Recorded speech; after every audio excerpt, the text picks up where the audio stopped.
Student, last 2 क्लासों में मैंने आपको डेप्रिसिएशन के बेसिक इंट्रोडक्शन, उनके अकाउंट्स के फॉर्मेट, वर्किंग नोट के कैलकुलेशन के बारे में बताया। फिर 2 क्वेश्चन मैंने बताया किस तरह से हम लोग machinery, asset account, other accounts prepare करते हैं, दोनों मेथड में, return down and fix method में। आज मैं एक क्वेश्चन पिक कर रहा हूं जिसमें कि मोर देन 1 मशीनरी होगा, प्लस उस मशीन को जब हम सेल आउट करते हैं तो किस तरीके से उसका प्रॉफिट एंड लॉस और अदर इंफॉर्मेशन को कैलकुलेट करके अपने अकाउंट को प्रिपेयर करते हैं। तो जिस वे में मैं आपको बता रहा हूं उसी वे में आप लोग भी अपने कॉपी में सॉल्व करेंगे। कॉपी के 2 पेज हैं। फर्स्ट पेज को आप लोग एज ए वर्किंग नोट के लिए यूज करेंगे और सेकंड पेज में आप अकाउंट बनाएंगे।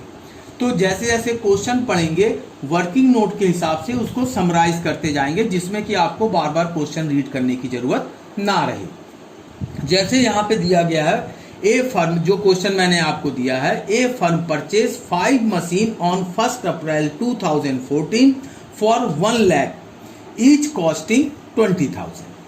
अब एक फर्म ने 1 अप्रैल कितने में, 2014 में मशीन परचेज की, कितने की, 1 लाख की। अब उसमें 5 मशीन जो है इन्वॉल्व हैं जिनकी कॉस्ट 20,000 ईच है।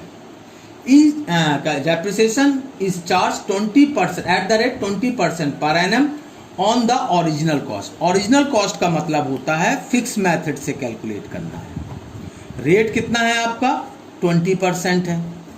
ये मैं जैसे जैसे क्वेश्चन पढ़ रहा हूँ आपके सामने मैं नोट बनाता जा रहा हूँ, वर्किंग नोट बनाता जा रहा हूँ। आप लोग को भी यही वे को फॉलो करना है।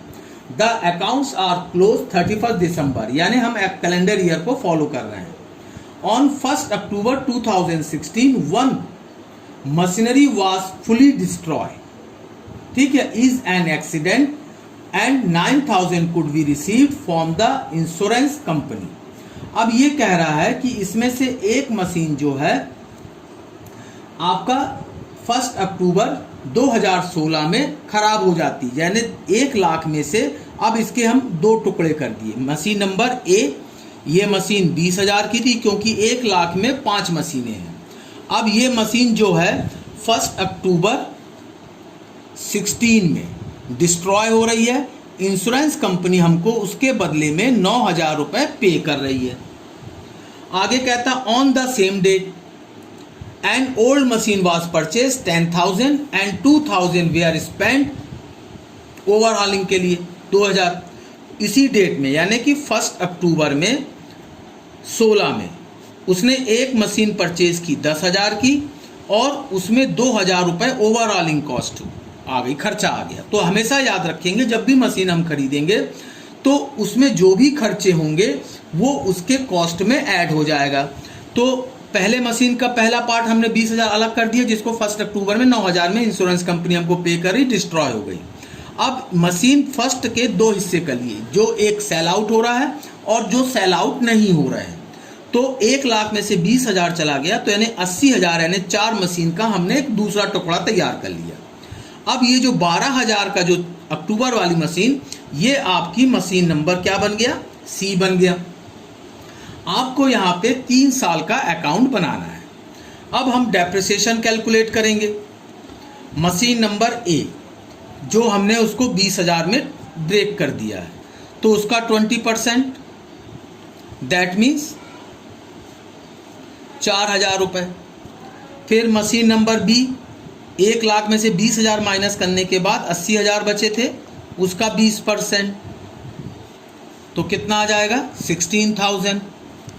अब उसके बाद मशीन नंबर सी जो हमने खरीदी, जिसकी कीमत 12,000 रुपये है, इसका भी डेप्रिसिएशन चार्ज वही रहेगा 20%, तो ये आ जाएगा 2,400 रुपये। तो हमने ईयर वाइज इसके डेप्रिसिएशन को कैलकुलेट कर लिया। अब हम बनाएंगे मशीनरी अकाउंट। फॉर्मेट वही रहेगा जो मैंने आप लोगों को लास्ट क्लास में बताया था। Date, particular, amount, date, particular और अमाउंट।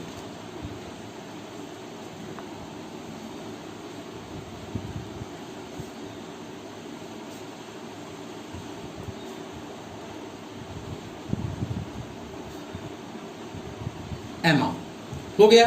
तो इसको बनाने के लिए अगेन वही प्रोसेस शुरू करेंगे कि 1 अप्रैल को मैंने पहले मशीन खरीदी, कब? 1 अप्रैल 14 को। तो क्या लिखूंगा? To bank. आउटर कॉलम में मैं तो 1 लाख रुपए लिखूंगा, बट इनर कॉलम में जो मैंने ब्रेकअप बनाया है ए और बी, यानी कि 20,000 और 80,000 हो गया। अब इन दोनों मशीन का कब, ये वाली कब खरीदा हमने? अप्रैल में।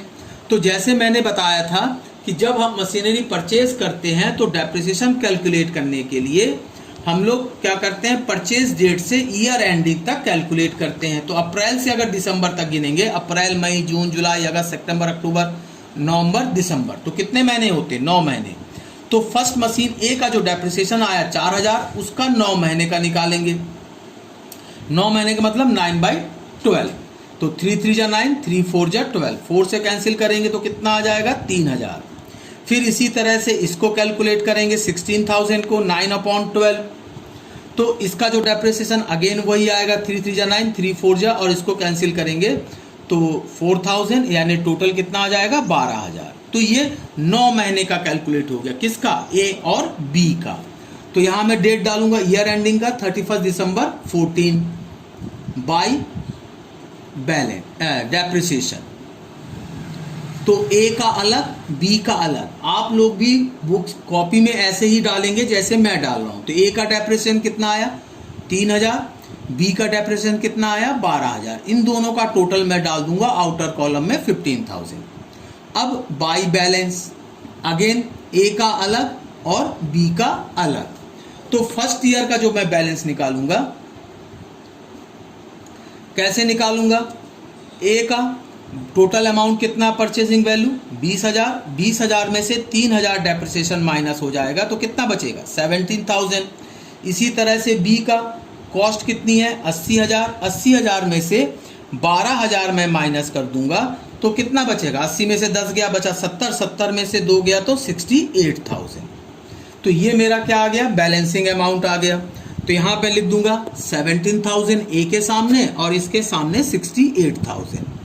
टोटल करके अगेन इसके सम को मैं कितना बाहर डाल दिया? 85,000। बोथ साइड टोटल इक्वली आएगा। यहां भी 1 लाख और यहां भी 1 लाख रुपए। ये मेरा फर्स्ट ईयर क्लोज हो गया। अब मैं आ जाऊंगा सेकेंड ईयर में। 1 जनवरी 15। यहां मैंने अप्रैल से शुरू किया था क्योंकि मशीन अप्रैल में खरीदी गई थी। यहां मैं जनवरी से स्टार्ट कर रहा हूं इसलिए क्योंकि मेरा जो ईयर है वो कैलेंडर ईयर है। मेरा अकाउंट दिसंबर में क्लोज होता है। अगेन टू बैलेंस, बैलेंस कितना आया? 85,000। इसका ब्रेकअप अंदर लिख लिया। ए का बैलेंस कितना बचा? 17,000। बी का बैलेंस कितना बचा? 68,000 हो गया। अब इस साल कोई मशीन ना खरीदी जा रही है 15 में और ना ही बेची जा रही है। इसका मतलब सीधे सीधे डेप्रिसिएशन चार्ज करना है। तो बाई डेप्रिसिएशन ए का अगेन बी का। तो यहां तो मैंने 9 महीने का लगाया था। यहां जनवरी से दिसंबर तक मेरे पास मशीनें हैं, इसलिए अब यहां पे साल भर का डेप्रिसिएशन लगेगा 4,000 और 16,000, यानी टोटल अमाउंट जो हो गया 20,000 रुपए। इसी तरह से बाई बैलेंस निकालूंगा जैसे लास्ट ईयर निकाला था। ए का अलग और बी का अलग। अब बैलेंस कैसे निकालूंगा? उसी वे में जैसे मैंने लास्ट ईयर निकाला था। लास्ट ईयर सेकेंड ईयर का बैलेंस जब निकालूंगा, ए का कितना बैलेंस है मेरे पास? 17,000। 17 में से 4,000 माइनस कर दूंगा डेप्रिसिएशन के तो कितना बचेगा? 13,000। इसी तरह से बी का मेरे पास बैलेंस कितना है? 68,000। उसमें से 16,000 मैं क्या करूंगा? माइनस कर दूंगा तो कितना बचेगा मेरे पास? 52,000।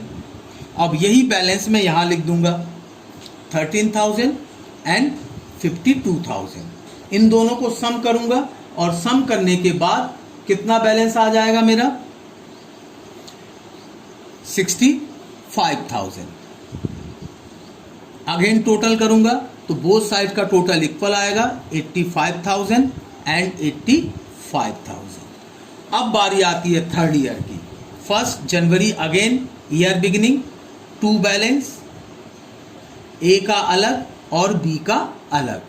तो ए का बैलेंस बचा है मेरे पास 13,000, बी का बैलेंस बचा है 52,000। टोटल अमाउंट है कितना मेरे पास 65,000।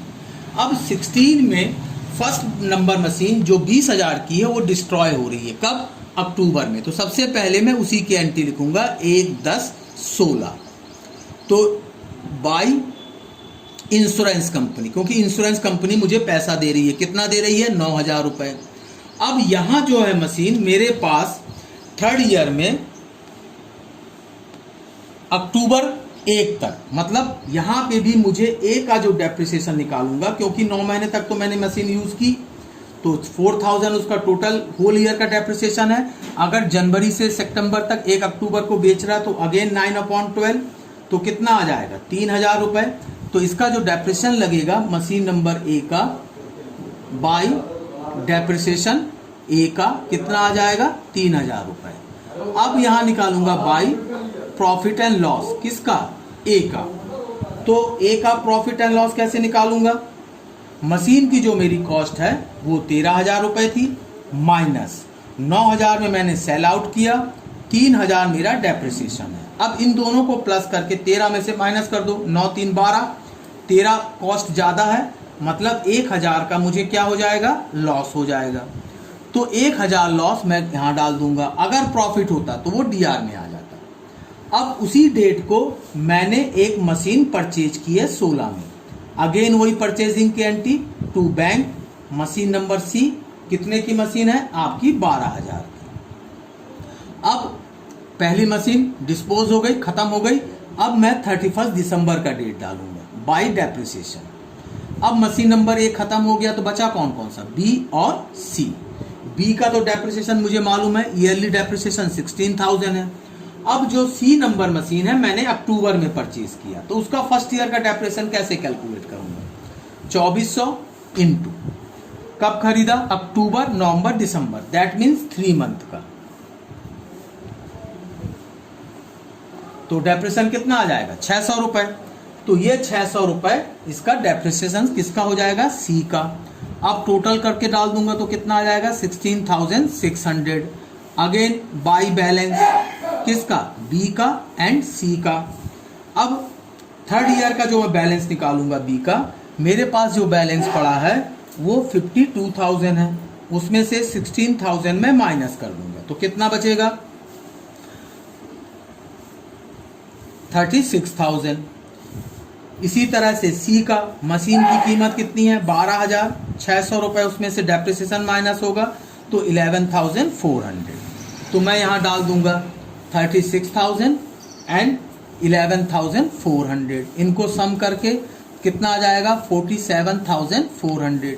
अगेन सम करूंगा, बोथ साइड का टोटल इक्वल आ जाएगा। तो इस तरह से हम लोगों को जहां मोर देन 1 मशीनरी आएगी, इस तरह से depreciation year two year calculate करना है, चाहे वो फिक्स मेथड से हो चाहे वो रिटर्न डाउन वैल्यू मेथड से हो, और इस तरह से वर्किंग नोट बना के आपको अकाउंट को प्रिपेयर करना है। Thank you.